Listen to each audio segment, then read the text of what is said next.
Hey, how's it going? So today I am doing another one in my Brendan Fraser fan appreciation series. I believe it's number 5. I could be wrong. Happens a lot. And the movie is called Still Breathing. I will show you my board of information.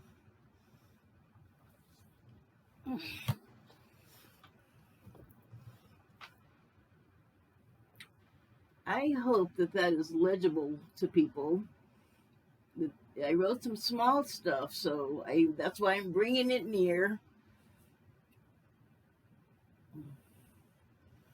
And I'm just going to linger a little bit longer on the top portion, which is the YouTube housekeeping. And I don't have to say it or remember anything or forget anything. And let's put that back. Place of reference. Reference, not reverence. I don't worship it, but I would like to turn around and reference it if necessary. I just need to do something real quick. Excuse me, 1 second. Okay, so still breathing. I am about wrapping up this deal with my Brendan Fraser appreciation series, and what I've been doing is kind of like it just happened that way, but the movies that I wanted to kind of cover are more. I wanted to focus more on his acting ability and comedy and whatever else he can do, and like I said, the earlier stuff, some of it is kind of silly, and I don't think it's bad. I just don't think it's an example of his finest work, and I don't know, like if finest work is even a thing with him because he's so consistently good. So I don't know. I mean, it's a misnomer, maybe, but it's extra right. It's a double positive. It's a double positive. There you go. So anyway, just because of not financial fluidity, not financial fluidity. Uh, I was kind of forced to just find free stuff of his, and I mentioned this in the last video that I did of in the series that he seemed to be catching fire with everyone, and so Journey to the Center of the Earth was what I was talking about, and I had already watched it for free, and then like a couple of weeks later, or a week later, it was not very long. It may have been a week, and I went back to just look at it again to refresh my memory, see if I missed anything, and all of a sudden it had a price tag, and I was like, "Whoa, good thing I already watched it."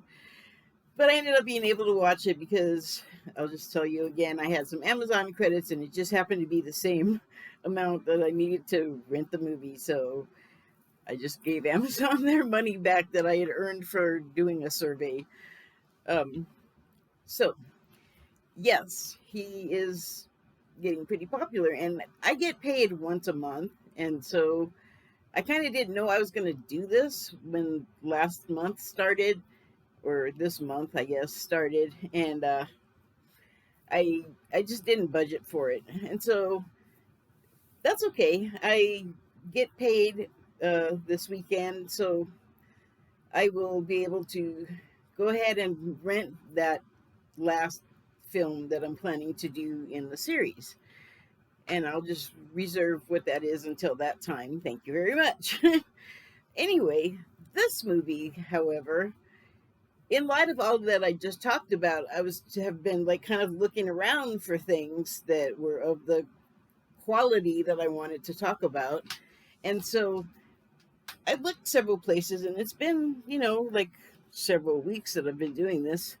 And I happened to be watching the Looper channel on YouTube, and they did their top 10 best Brendan Fraser movies. And they had included in there one I hadn't seen anywhere, hadn't heard of it. Like somehow it slid right by me, but now I just realized why.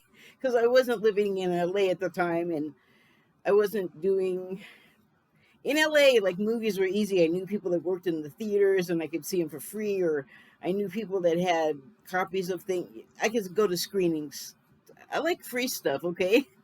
Not that I'm stealing anything, but if it's free, I'm all about it. Anyway, I think I just was either, I had to have been out of town at that time. And when I was out of town at that time, I was in a band. I had a messenger job, which involved a lot of partying before and after work. So my punch card was kind of full. Could have just like slid right by me and I just wasn't paying attention. Lots of drugs and alcohol involved too to cause even more kind of distraction from reality.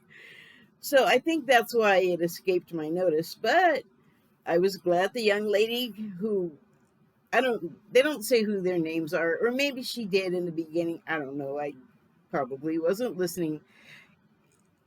At any rate, I will just link her video to mine so you can see what I was talking about. And she did a fine job. I mean, I liked what she did too, but I really got to be thankful to her for putting this movie in there because otherwise I may have just completely missed it.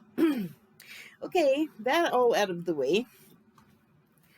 The movie takes place in, it's from 1997, so keep that in mind. Um, it was it was a very interesting movie on so many levels, and I'll just start with the soundtrack. Okay, 97. I'm into 90s music. In fact, right now I'm listening to something from the 90s. Um, I'll maybe I'll put it in the box in the information box, or I'll just tell you at the end if I remember.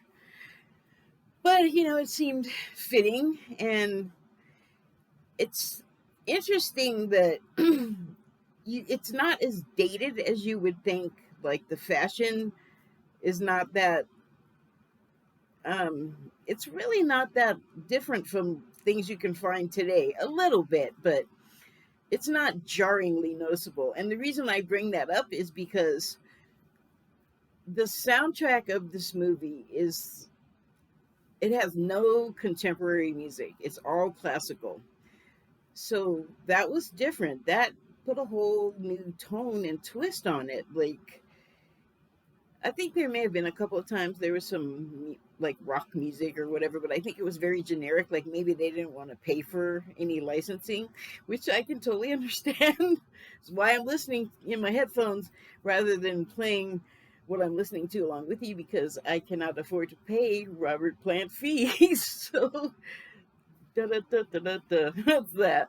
Um, but that had the music been in there, it would have undoubtedly been the most annoying 90s music possible because there's a dearth of it. And I love like the 60s and the 70s and some of the 80s. Well, no, there's a lot of punk rock I really liked a lot in the 80s. So yeah, I'll include the 80s. And then like metal and stuff too. But the 90s and the 80s had like really poppy, bubblegummy, I don't know. You can probably tell from my expression I'm not like crazy about a lot of it. And that's probably what would have been in there, like radio hits. You know, I'm not gonna qualify or say what I'm thinking descriptor wise in regard to those bands because it would not be, um, I don't know, nice. I was thinking politically correct or something like that, but it would just probably like put people off. So if you don't have anything nice to say, shut the F up, right? Okay, so there's like what it looked like and what it sounded like. And it takes place in Los Angeles and San Antonio, Texas.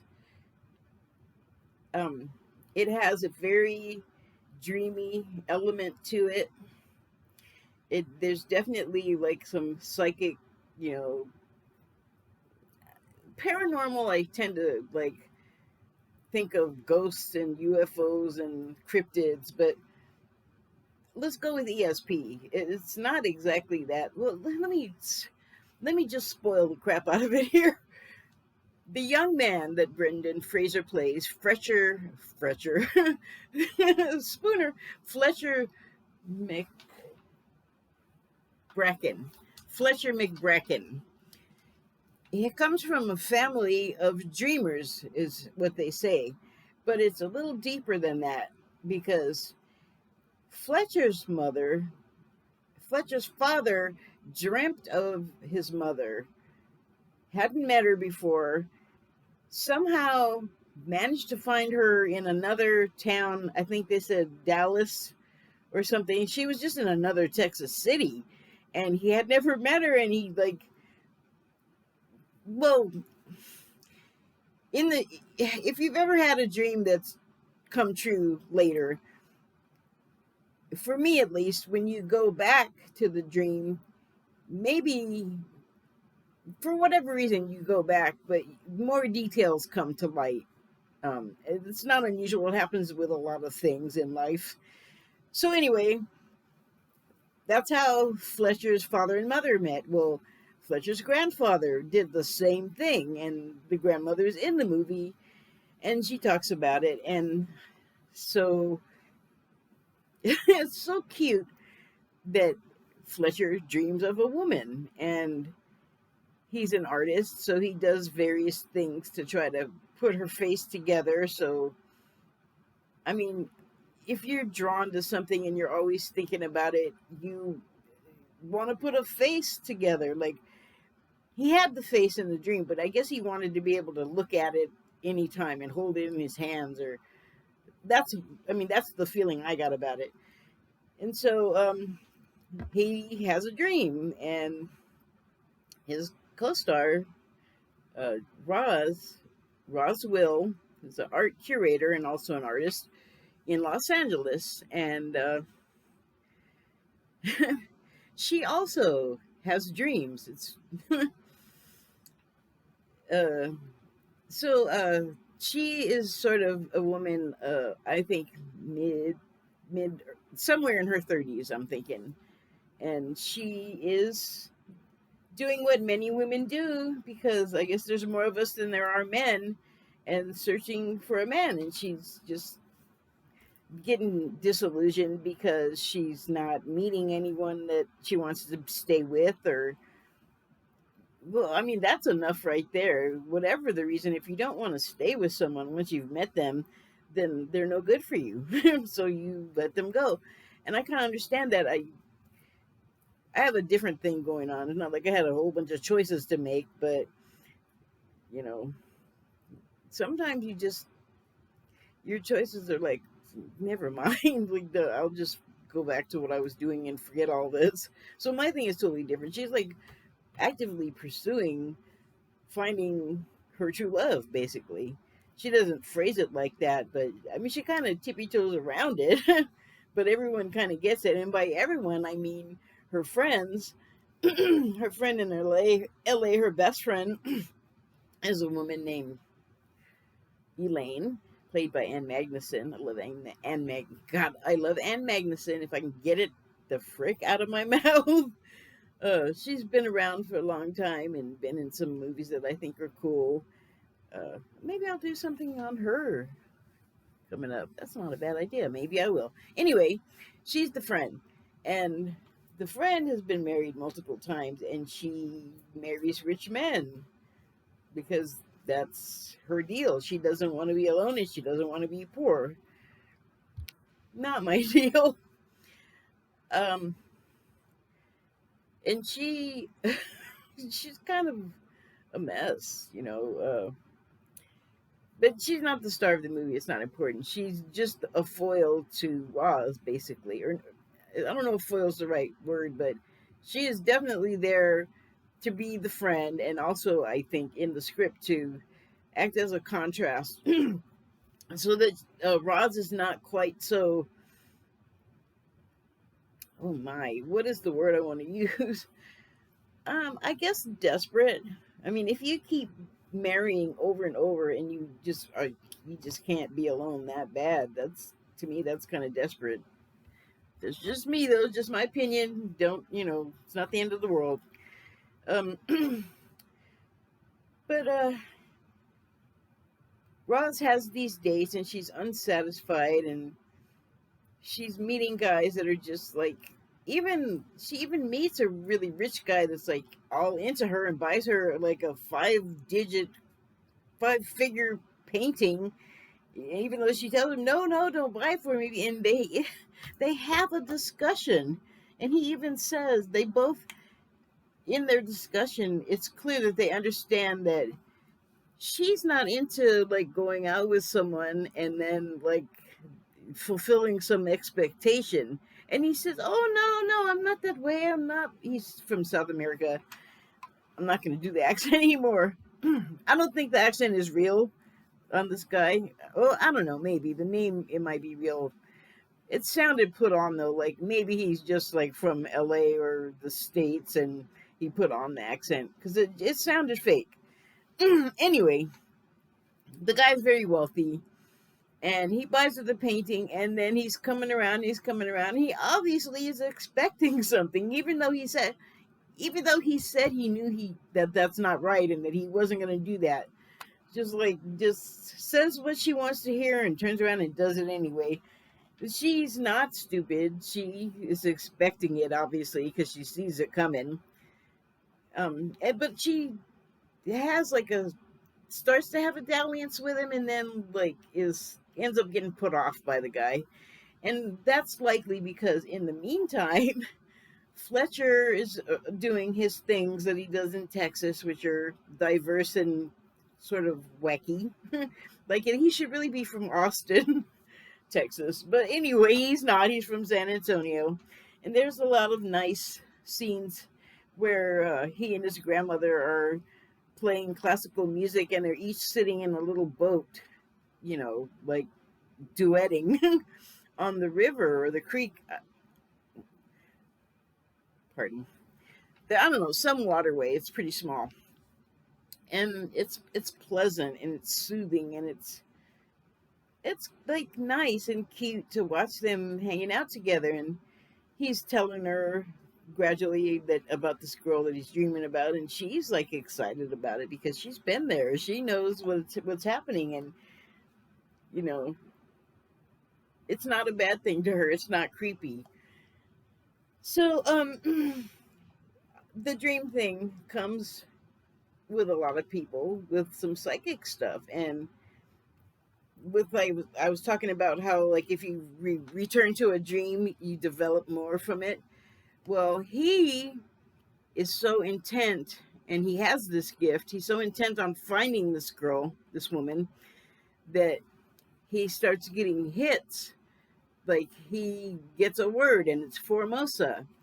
And I love this because the Formosa Cafe is a place in Hollywood on Santa Monica Boulevard. I hope it's still there. It's a landmark. Um, but I used to walk by it to and from junior high school every day. And I finally went there when I was old enough and had seen movies like, what was it, LA Confidential, where it had the gangster Johnny Maldonado, I think, that went there to the Formosa Cafe and hung out. And if you go in there, it has pretty old black and white pictures of stars from like, I would say the 30s and the 40s. Oh, they may have refreshed the walls. I don't know. I haven't been in there since, when did I turn 21? Uh, it had to be like in the 80s, early 80s. Oh, wait, when did I turn? Mid 80s. Late 80s, that's when I turned 21. Anyway, it's a famous place, though. And he he first gets Formosa, the word, like I said, and he thinks it's the Formosa Island in the South Pacific. And then something happens. I forget exactly the sequence of events, but he got another hit and realized, oh, well, it's not China. But I think what happens is, see, I can't remember it exactly. So if I'm going to spoil it, I want to spoil it right. But he ends up uh, in LA instead of, maybe he had to like catch another continuing connecting flight from LA to go to China. And oh, that's it. That's right. So he ends up staying in LA because he sees an ad for the Formosa Cafe. And then next thing you know, he's like, they show the cafe and he's there. So he just goes there looking for his, you know, love to be. And the hits are hitting for everybody because the same day, Elaine sets up Roz with an entrepreneur from Texas who she called young, but when you see the guy that Elaine tried to set her up with compared with Brendan Fraser's character, you're like, young? But like I said, Elaine's been married a few times, so she's probably married some old dudes who look probably young to her. Just a just my little interpretation. So he's sitting at the bar, like just waiting for her to show up. He still doesn't have a clear picture of her face. He just has these collages. Excuse me, I'm choking. He just has these collages that he's made, and they're a little scary. Like when I first see him, I'm like, is this guy going to be a serial killer? But it was just a passing thought because there's none of that. But they are like disturbing looking if you don't know what the heck's going on.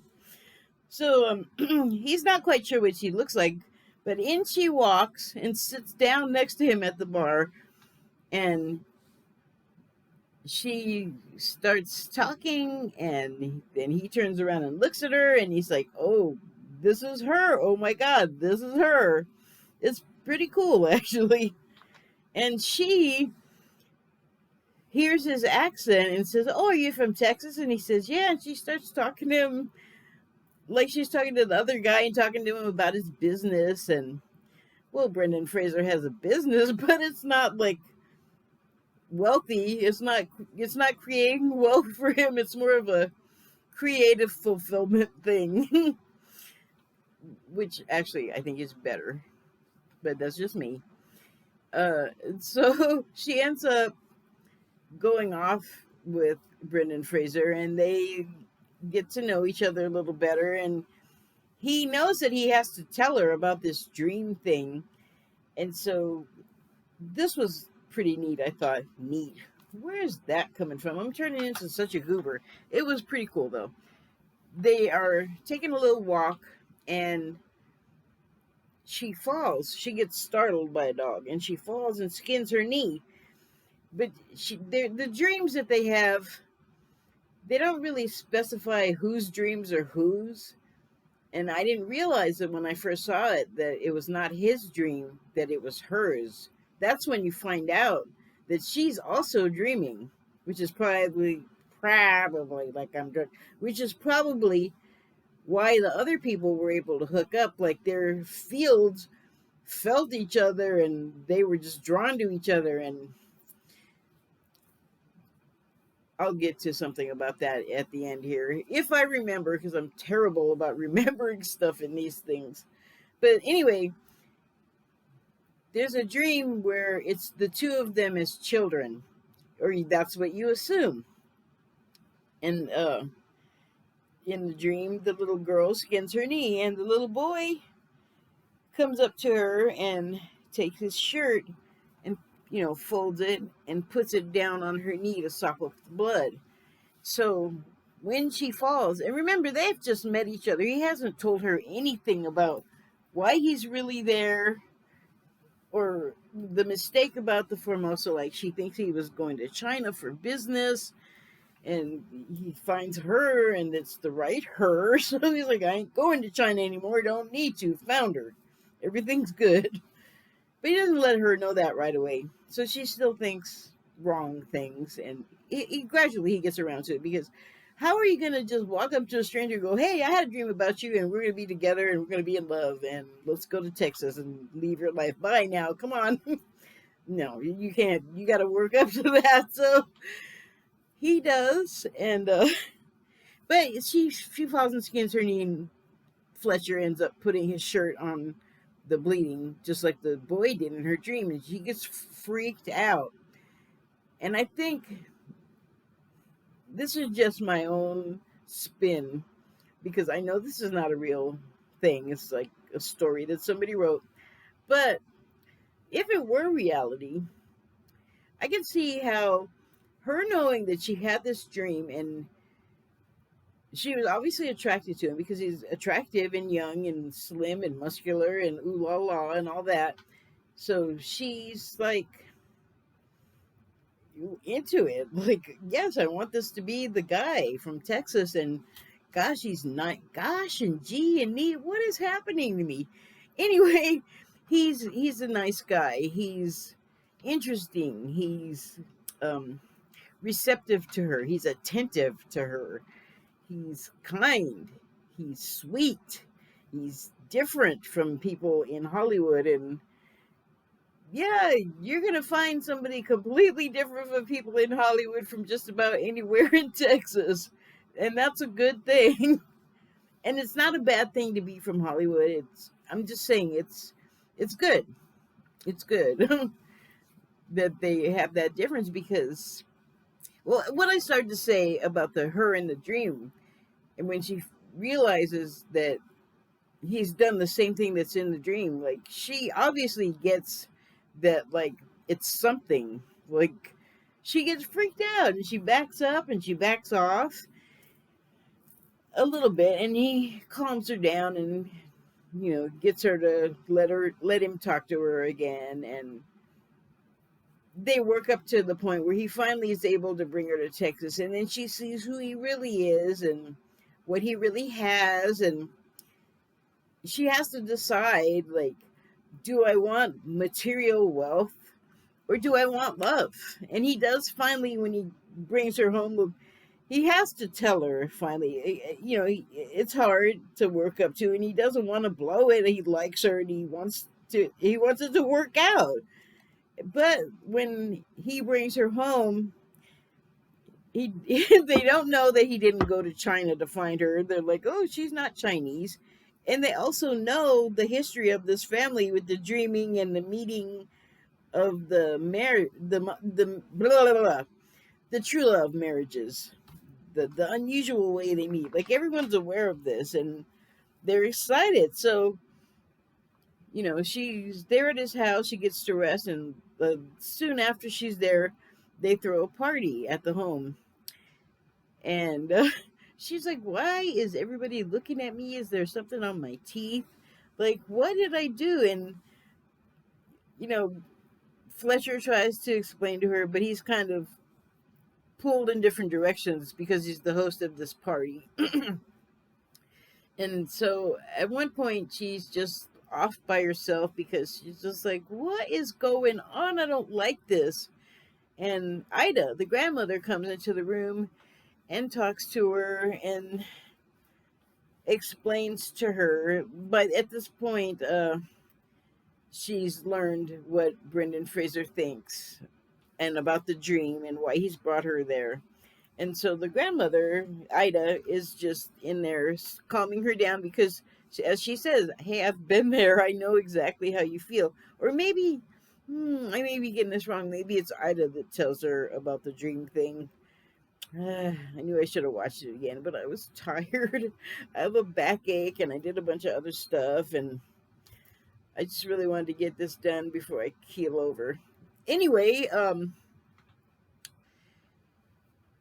the grandmother gets her to calm down, and she does have Roz does get a little freaked out when she realizes the transition she's going to make if she leaves her life in Los Angeles and comes to marry Fletcher and be in San Antonio where things are going to be different. But the thing is they got art galleries in Texas. She could be an art curator anywhere. She could be a painter anywhere. And she runs off scared, but it ends up working out.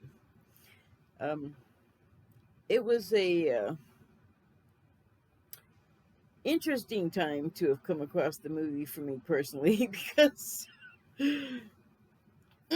geez, my throat is just not wanting to let me talk. Should I not say what I'm gonna say? Well, I'm just gonna say I have like my own deal about the true love thing and the oh, okay, so I'm not going to forget. I am going to remember you. In the spiritual movement that I belong to, I guess you could say, there's a phenomenon, yeah, phenomenon known as the twin flame. And it's like your true love, your soulmate, but a soulmate, it can come and go. I mean, you could be with them forever, but the twin flame is specifically a pair of God particles from being split. And they, well, okay, I'm not going to explain all that. It's super complicated, but I'm aware of it. I'm into it. I don't have a flame or twin that I know of, but I have spoken to someone that works in the area, and I do have one. I just have not met him. So she did say it was a he, which I'm hetero, so that works. And she said that I just haven't met him, so he's somewhere there. I just recently I was hanging around with someone that I think they did what a lot of guys do, partially because I kind of became a little bit too much myself and freaked them out, but they misinterpreted just about everything because they didn't ask a single question, find out what I was going on about it. But I think they thought that I thought I was going to marry this guy. Like I think that's what he thought. And it's like, I don't know how you could have got that from all of our conversations because there's nothing we said led to that at anywhere. But that's been like every guy I've met freaked out that I'm going to try to get him somehow. Like, well, we're just going out. You're not my girlfriend. Like, okay, well, fine. Wasn't even thinking about it. So I think that's where his head went, and it's too bad because we could have had fun, but that is not where my head was. That I have someone completely else in mind, and like I said, I have not met the twin, but I think I know who it is. So yeah, but see, instead of freaking out, could have asked some questions. We could have had some fun, but nope. History. But yeah, that had just sort of like come to that stage when I started to watch this movie. So it did make me feel kind of uncomfortable, but just because, like, why am I seeing this now when what just happened? Because it's not what just happened. Um, it just isn't. It wasn't that because we were not like compatible. It was well. That's enough about my personal business. So you now have all of my gut feelings about still breathing, and I just want to finish off by saying I think I'm just going to do one more on Brendan Fraser after this, and did I get everything that I wanted to say? I know. Yeah, I did say it. I was gonna. I rephrased how I was gonna say it, but I distinctly remembered trying to impress on my brain so that I could remember here to mention how annoying it would have been if the soundtrack had been different because it would have made it like brittle and superficial and just given it a whole other tone. So just really good idea, really good person, whoever did the sound. Now my brain is losing the name of the people that do that, but that doesn't matter. You know what I mean. All right, I'm babbling now, and I got a backache. Thank you and good night.